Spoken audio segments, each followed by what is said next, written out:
So I'm sure you probably heard some variation of this, and basically entrepreneurship is the fastest growing work segment in America. I can see why, and a lot of it embodies women. Black women specifically is playing a major role in that growth, and it's amazing. I love it. I'm an entrepreneur. I absolutely love having my own business. But what happens when your business fails, right? Like, what happens when it ends? All the dreams, all the hope, you put in all your sweat, blood, and tears into something and it doesn't work. How do you launch something after that?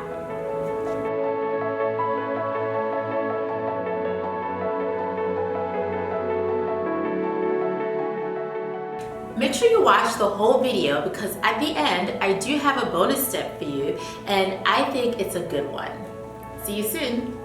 Hi guys, I'm Marie, your trusted flower fairy. So today I'm going to share my 7 tips on how to start a new business after your last one fails.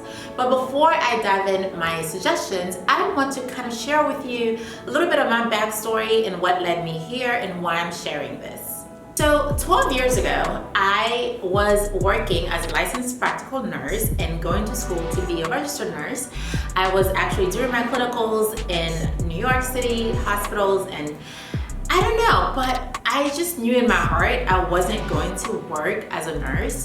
I have so much respect for that profession, but I knew in my heart that I wanted something different. I did not want to be in healthcare, and I wanted to be a creative. I wanted to be an artist. I always saw myself as a creative person who also loves to solve problems. So I decided to be a fashion designer. That's what I wanted to be to begin with. So 12 years ago, I took the leap and just started it. Once I put it out and I decided to really go for it, guys, my life changed. Like, my business started growing. It started out, I would say the first big break was Nicki Minaj wearing my outfits from like head to toe, opening one of her concerts for Pepsi, I think it was, the Pepsi series. And it was life-changing for me. In a flash, my company went from like this little project that I was working on to basically I was not able to fulfill orders. Like, it really grew.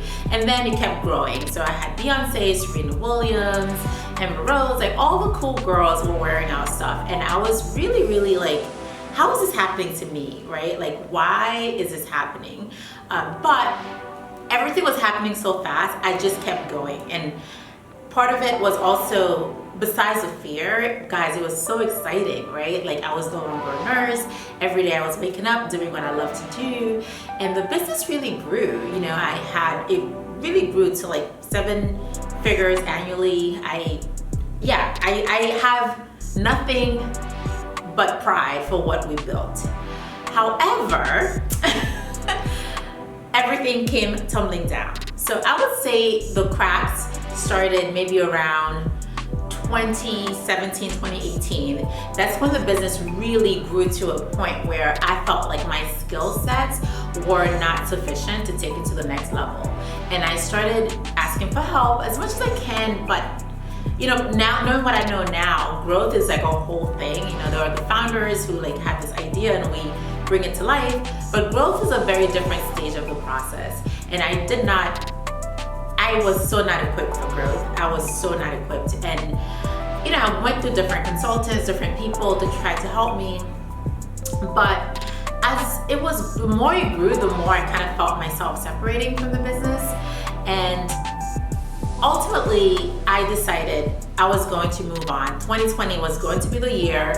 Whether I sell it, whether I close it, I'm moving on. Because at that point, I started exploring the world of flowers, and I really loved it. I really enjoyed it. It brought me to life. And I was also exploring interior decorating and interior design. I knew I was done with that chapter. But my God, I did not expect, never in a million years would I expect for it to go down the way it went. So, yeah. 2020 hit. I remember I was in Aruba for my friend's birthday in February, and my fabric was in China was supposed to come to New York to my factories, and things were just like kind of delayed, and I'm like, what is going on? I don't know what's going on, but it's taking way too long for the fabric to get here because we made everything in-house and we work with small factories in New York, in Brooklyn, Queens, and Manhattan. And we basically cut and sew everything. So I make a pattern, my cutters cut it, the factory sews it. Depending on the design, sometimes we do all of it in one factory, sometimes we do a little bit of it ourselves in the studio. So I was just like in Aruba for my best friend's birthday, and I got back and my life changed, like everybody else's life, you know, before COVID. But my business basically came, like the whole thing fell apart. I didn't have the infrastructure to support that kind of disruption, and it just became a nightmare. And that year was, I would say 2020 was a year I couldn't imagine. Like most people, like a lot of people, not most people, but the business collapsed, and I was able to finish the year. You know, I was able to release a couple of collections because the fabric eventually did show up, and we tried, but it just could not survive. It was just done. So I say all that to say, this brings me here. A new life, a new business, so much hope in my heart, so much peace in my heart, and a healthy business. A business, the numbers make sense. And I want to make this video to really not just inspire you, but also share some of the things I really believe, you know, makes a big difference into transitioning from something that you don't think you can recover from.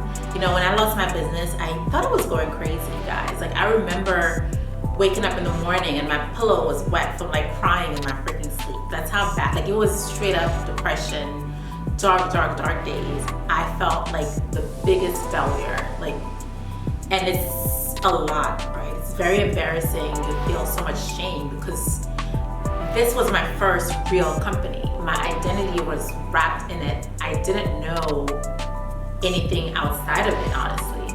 When I realized I lost everything, I was in debt. I didn't have anything left, but I did.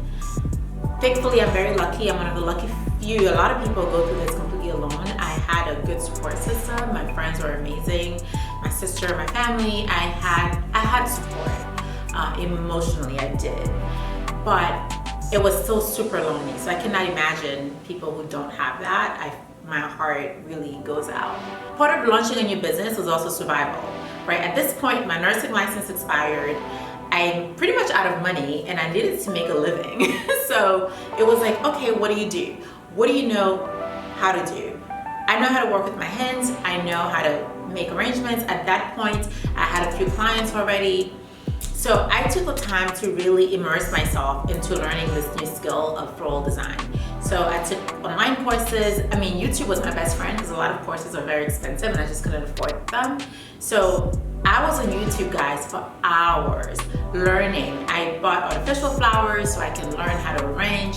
My 2020 went to work, okay? Like, I was so immersed in flowers, artificial flowers, fresh flowers, but flowers. I was so determined to be better. And as a designer, one of my insecurities was never really studying design. And I think that shows up in how I limited my work back then. And for this time, I was just like, I'm gonna do everything. I'm going to be amazing. I'm going to be not just a designer, I wanna build like a flower empire. I know that sounds crazy. But first, let me sell to one person.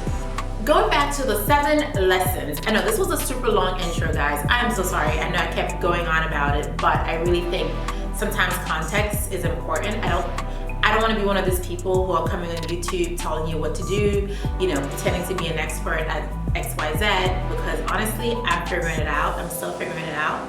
My new business is still young and I'm still making a lot of mistakes and I'm learning. But one thing I know for sure, I am much stronger than I ever thought I could be. And I am resilient and I can do it again. And if I can do it, I know you can do it too. And I know I'm not the only person who went through this. I know a lot of people are suffering in silence, with the loss of identity, having to take jobs that they don't enjoy, feeling really lost, feeling really discouraged. So this video is just a very small snippet in the picture that will hopefully help you leverage into the next stage of your story and make for a better chapter. The first step into starting a new business after your last one failed, I have to say, is grieving. You have to grieve the loss of your previous business. You can't rush that process. Some of us, like me, didn't have the luxury to really rest. I had to make a living. I was literally hustling flowers, guys. Like I opened a kiosk at the Subway and I was selling bouquets at the Subway. Like I had to do whatever I had to do. I was assisting people. I had to grind because I had to make a living. If you have the luxury to really take time and rest, if you have the resources to do that, I really suggest doing that. Like if you can not work for a few months and just grieve this process and fall in love with yourself again, first and foremost, because I think part of losing a business, you can lose respect for yourself, right? Like how did I do this? How did I end up in this situation? So grieving is extremely important. So whether you have the time to rest or you have to dive right into something else like I did, you have to make time and space to allow yourself to hurt. I still grieve my customers. I still grieve my old company. You know, even saying the name sometimes is tough for me. I still grieve it. And yes, it's getting better, but grief, as you know, hopefully maybe you don't know, but it comes in waves, like it ebbs and flows. And you have to make space for that. You can't be like, I have to move on, you know, it's in the past, that's it. Like if something you put your heart and blood into to build something, it's going to hurt when you lose it. And grieving is a crucial part of that. If you can afford a grief therapist or even therapy in general, for me, grieving looked like just being honest and asking for my friends for the space for me to just be honest with this process, with this loss. My boyfriend at the time was so supportive. He was really a good support system for me at that time. But I really think you have to talk and you have to face it that you lost something, you lost a part of yourself. The second step, I will say, into starting a new business after your last one failed is to assess your failure. The failure of the last business. Again, we all know failure is, I don't know, I don't love that word because obviously everything is a lesson and we hopefully become better.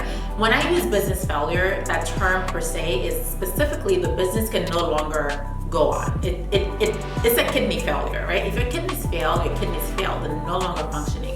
So that's how I'm saying it. It's not a reflection of you or me being a failure, but there were things that happened in my business that led it to that point, right? I remember, I name a few actually, people, right? I remember hiring the wrong people. I remember not having the confidence to really go after the kind of talent that I think I would need for the business to grow because I didn't think they would work for me. That was an insecurity that I should have tackled, right? And now I work on that by working on myself, working on my skill, like what makes me confident as a leader, right? I work on those skills. So another thing was cash flow. I'm not the best person with money, right? So if I'm not, it's really important to have other people who are in the picture. At the very least, you need to know how the money flows in your business, your profit margin, your cost, your profit, your profitability, your taxes. Those are basic stuff. I don't care if you don't like money, you have to have an understanding of it. So I really love the Profit First method. It's working for me. I knew about Profit First when it came out many, many years ago. Never applied it. This time I'm applying it. So really assessing what went wrong, right? Because I have friends whose businesses flourished during COVID and they were selling similar clothing that I was selling. So they had systems in place that I did not have. So I have to really be honest with myself and sit down in that discomfort to really understand what went wrong with my company. So what part of grieving helps you be stronger into assessing the problem? Because once you working on the softer side, the grief, the emotional capacity, the intellectual one really has more room to breathe. So you can really assess what went wrong. There's a great book that I read. It's called Why Startups Fail by Tom Eiserman. I might be saying his name wrong, but I'm going to put a link in the description below because that book really helped me understand like dude, a lot of people who are way, way, way more educated, successful, have way more resources than me, failed way bigger than me. And I actually have a lot of respect for what I did. After reading that book, you know, you see all these Harvard graduates, people who had millions of dollars invested in those companies, and they literally flushed it down the toilet. I never had that luxury. I never really had those resources. I had to build from the ground up.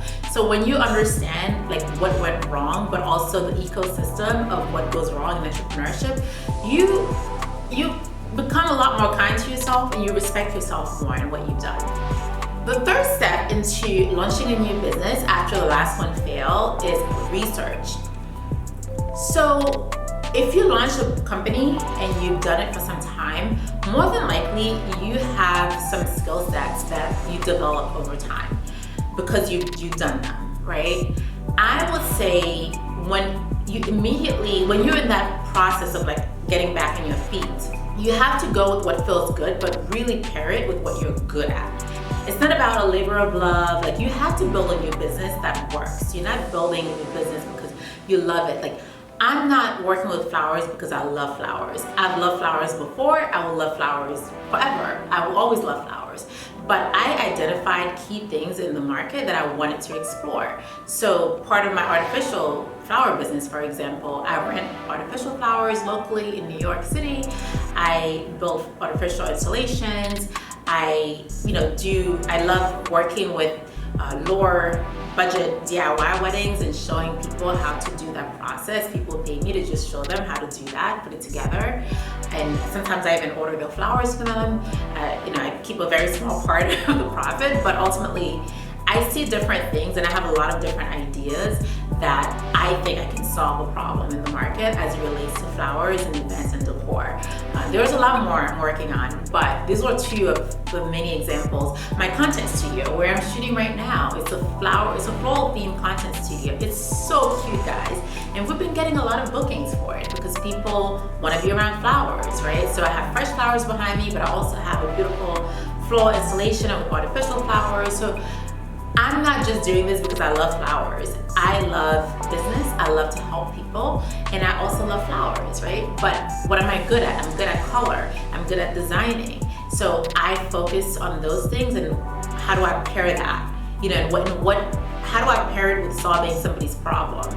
And so identifying those opportunities, because they're all around us, right? There are problems, but every problem is a business. So try not to be like cutesy with it. Like, really tackle a problem for somebody in a real way, whether you're solving it with flowers, water, computers, technology, I don't care. But the point is really identify what you've done in the past. So for me, it was design. I've worked with colors and prints and textiles for a long time, and that translates well with flowers. So that's one step, and the next step is really tying that down into how do you fit in this marketplace. The fourth step into launching a new business after business failure is to have a plan.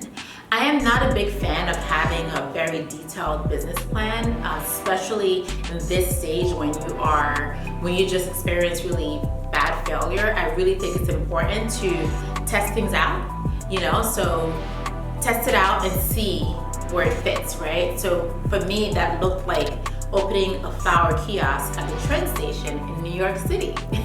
It was, the cheapest way I could do it at that time. I didn't have the resources to open a retail store, but I knew if I get up every day and put myself in front of potential customers, I will have answers, right? And that was my way of developing my business plan. It wasn't just me sitting behind a desk and going, I'm gonna do this, I'm gonna do that, I'm gonna do this, I'm gonna do that. Now my mission is to make millions of people happy through flowers. So that could be through you watching this video, that could be through my customers I'm serving with my event work, that could be other opportunities that will come up. But my goal is I wanna bring joy and beauty to over 1 million people a year with flowers. That's what my mission statement is now. Now, what does that look like in a business plan? is different. Maybe I'll do another video and share that with you. But in the beginning, really try to have a plan, even if that plan is, I'm going to do this one thing for 1 month, for 2 months, for 3 months, and I'm going to do it so I can get answers to what this business actually will be. Because we can have all the ideas in the world, but the only people who makes those things real are customers, are clients. So it's really important for you to bring it in front of people and then create a plan around that. So test your idea, map out a plan, but a micro plan, not this macro business plan with like 20 pages. No, we're not doing that. We have to conserve energy. After you lose your business, you're very tired. You're tired emotionally, you're tired mentally. A lot of time your resources are stressed, from the loss. You have to conserve energy. So I will never tell somebody to go and create a very, very detailed business plan after losing a business. But I will say to put yourself in front of people and really test your idea. So if you think, for example, I don't know, if you are a clothing designer, right? Or maybe you are a baker and you have to close your bakery, and maybe the new business is to sell, I don't know, like flowers to, you have this new idea of selling gluten-free flour to bakeries in your area. I mean, I'm completely making this up, but that could be a business that comes from the loss of a bakery. Or you want to have a cleaning service that specifically serves bakeries. I don't know. How do you create a business plan around that? Is literally to go to 10 companies, to 10 businesses, and talk to them and make sure you sell to at least 2 of them. And then you start building around the plan, because you need to test it. So let's go on to number 5. My 5th suggestion into launching a new business after your last one failed is to network. You have to get out of your own head. When I decided to launch a new business, I decided I don't know nothing. I know nothing, okay? Even the things I feel confident in as a creative person, like my sense of color and design, guys, I took so many design 101 courses to just really relearn the basics. And that is very important, I think. Because when you're networking, when you're putting yourself in a position of like, how can I help somebody else, but also how can they pour into me, it becomes an even exchange, right? So networking looked like that. This is how it looked like to me. I'm a new floral designer. I've never had an event. Do you need help with your event? How can I help you? Do you need anything? Nothing is too low, nothing is too big. I will do anything you need, at my capacity that I can do it. If I can do it, I'll find a way to do it. And whatever you need, I'm here to serve you. So I did that for a few people, and it really helped me, right? So for example, my friend Grayson allowed me to assist him. This guy, him and his husband Arturo, they've been in business for like 30 years. I learned so much from like working for them, right? And it can be a little bit delicate because it's like, okay, we're like we're in the same industry, but when you're new and you are aware and you're aware of your limitation or your insecurities, and you share that with people, you're not a threat to them. You are here to, obviously you want to grow and you want to build your own business, but my business is very different from their business, right? And it's not a competition of like, oh, they're gonna come in and take my business. Or no, it's really allowing yourself to really learn from others and also help them in whatever capacity you can do that. So whether it's working for free or working for a low wage, coming in and offering a complementary skill that can help them and their business, whatever you have to do, and just be really nice to people, say thank you and offer anything you can in exchange, but really humble yourself and realize so many people know way more than you, and you don't have to figure everything out yourself. You can talk to people, you can build a network of people who are here to help you, and that's a beautiful thing. The 6th step into launching a new company after your last one failed is to really start small. So when I say start small, Obviously, you're going in, you're starting a new thing. There's nothing small about that.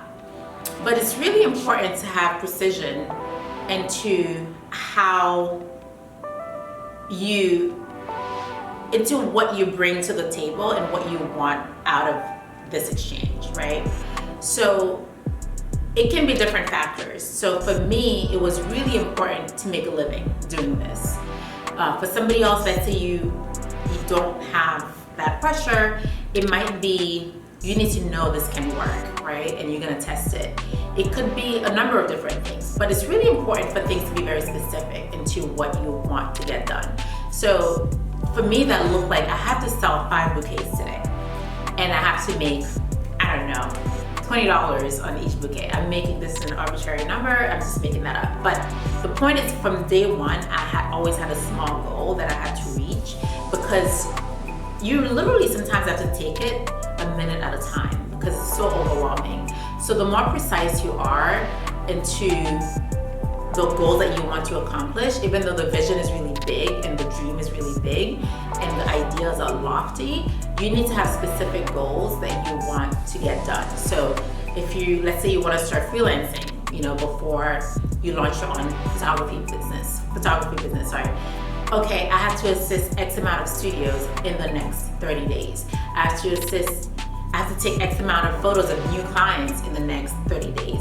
I have to book X amount of lighting gigs. Like whatever you can do to make sure you hold yourself accountable to actually do your sales and marketing and put yourself out there. It's really important for it to be precise and attainable.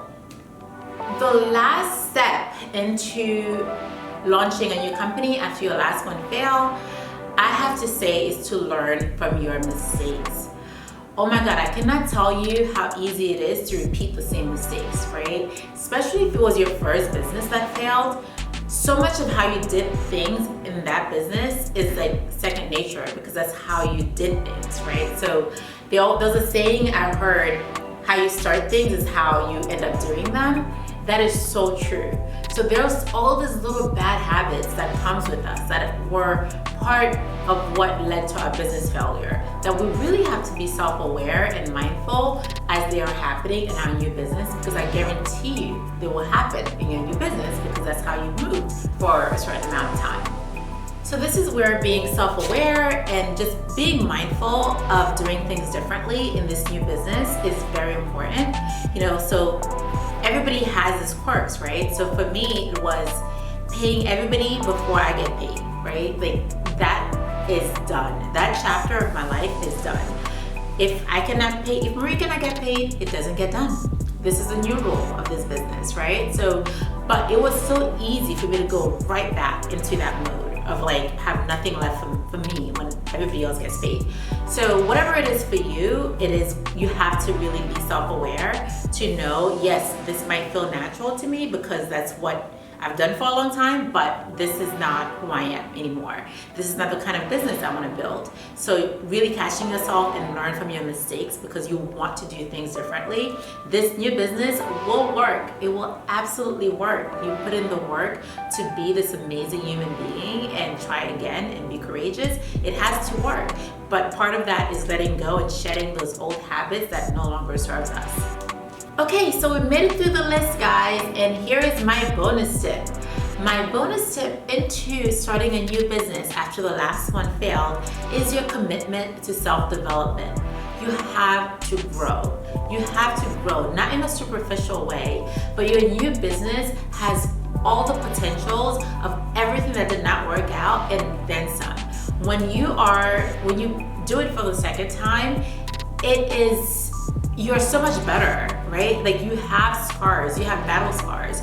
You can do this. This is not, I've heard the second marriages don't work out as much. I think in business it's the opposite, right? Because you know so many things that did not work. And you also have a commitment. Now you have a commitment to yourself for this new business to work.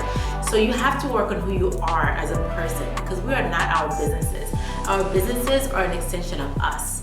And they don't rule us, we rule them. So for you to have that confidence into building something that works, something that makes sense, something that makes people happy, but more importantly makes you happy, you have to be committed to doing your own work. So whatever that looks like to you. So for me, it's a lot of reading, a lot of learning, building community with my friends. I'm very committed to spending time with friends and family every week, because in the past that's not something I did. I would just easily just be in my corner and just work, but really working on a holistic approach of wellness and building a business from that perspective versus hustling and working, and next thing you know, you're missing all those things that makes the business real, that makes it a viable, beautiful, living thing.